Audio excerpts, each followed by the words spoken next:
तारीता कब तक गाऊं गीता, और अभी कितने जन्मों तक। हम पर संगीत नहीं है, लेकिन ये अटल जी का मंच अगली पंक्ति के समापन पर तालियों की ताल से झूमे ऐसा मन है। और अभी कितने जन्मों तक, और अभी कितने जन्मों तक तुझसे दूर बिताऊं, कब तक गीत सुनाऊं राधा, कब तक गीत सुनाऊं, कब तक गीत सुनाऊं राधा, कब तक गाइए, कब तक गीत सुनाऊं राधा,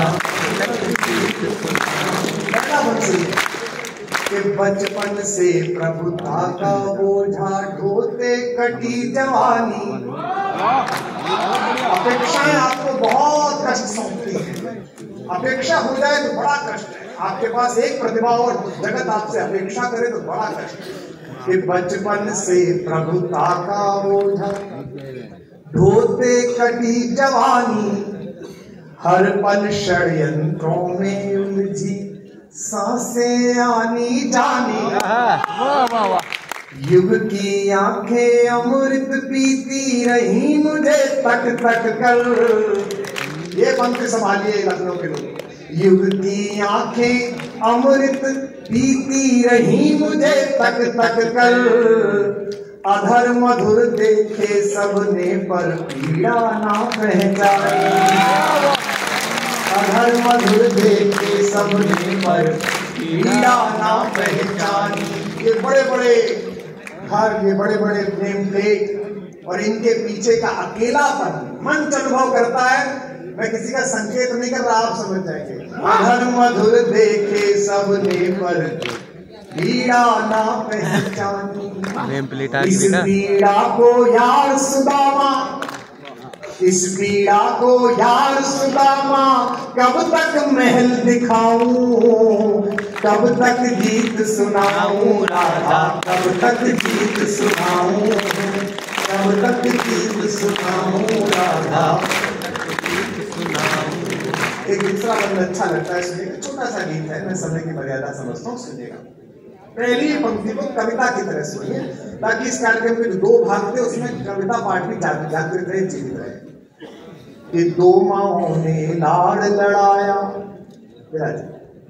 कि दो माओं ने लाड़ लड़ाया, दो चेहरों ने चाहा। आपकी वहां मिले कि दो माओं ने लाड़ लड़ाया, दो चेहरों ने चाहा, फिर भी भरी द्वारिका में मैं खुद को लगा पराया, फिर भी भरी द्वारिका में मैं खुद को लगा पराया। हर कार्यक्रम में आप जाइएगा तो आपको शॉल पहनाया जाता है, आज तो वही था सिर्फ। अक्सर लोग कहते हैं कि ये जो आपको कपड़ा पहना रहे हैं, महाराज जी जब आए थे तो उनको भी यही वाला शॉल हमने पहनाया था, इसी सिल्क का। प्रधानमंत्री जी आए तो अक्सर उनको पहनाया था। साल भर होते होते हम सबके घरों पर इतने सारे शॉल इकट्ठे हो जाते हैं, जिन्हें हम हरिद्वार में रात्रि के समय अपने जन्मदिन पर सोते हुए साधुओं, नगर में विश्राम कर रहे आश्रयहीन लोगों को उड़ा के आते हैं। अक्सर हर साल ये करते हैं। लेकिन इस एक क्रिया को मैं कविता में बांध रहा हूं कि कृष्ण का अकेलापन क्या है। मुझे अभी भी आपसे और अपेक्षा है, बस की निवेदन करता हूं कि दो माओं ने लाड़ लड़ाया, दो चेहरों ने चाहा, फिर भी भरी द्वारिका में मैं खुद को लगा पराया।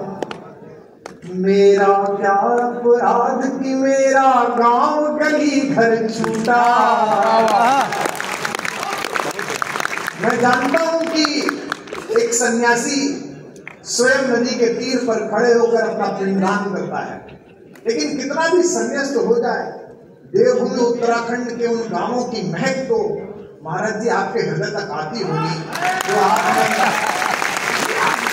संकल्पों के कारण जिस एक रसमय संबंध को आपने इसलिए छोड़ा कि आप एक संकल्प जी रहे हैं। और यही कारण है कि हमारे पास पिछले इतने वर्षों से किस्से नहीं हैं मुख्यमंत्री के भाइयों के, भतीजों के, भांजों के, चाचाओं के, अवतारों के। दो माओं ने लाड़ लड़ाया, लहरों ने चाहा, पंक्ति आ रही है संभालिएगा, फिर भी भरी द्वारिका में खुद को लगा पराया, मेरा क्या अपराध कि मेरा गांव गली घर छूटा।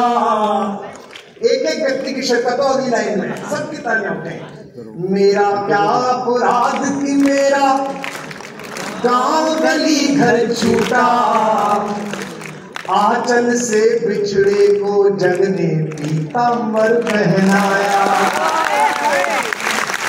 आंचल से बिछड़े को जग ने पीतांबर पहनाया। जग चाहे जाते जाते भी अंतिम सांस तक लोक मंगल के लिए काम करना, ये कृष्ण संवाद है। जाते जाते भी आखिरी समय में भी वो क्या कर रहे थे, मैं पंक्ति पढ़ रहा हूं, फिर तालियों की ताल देना।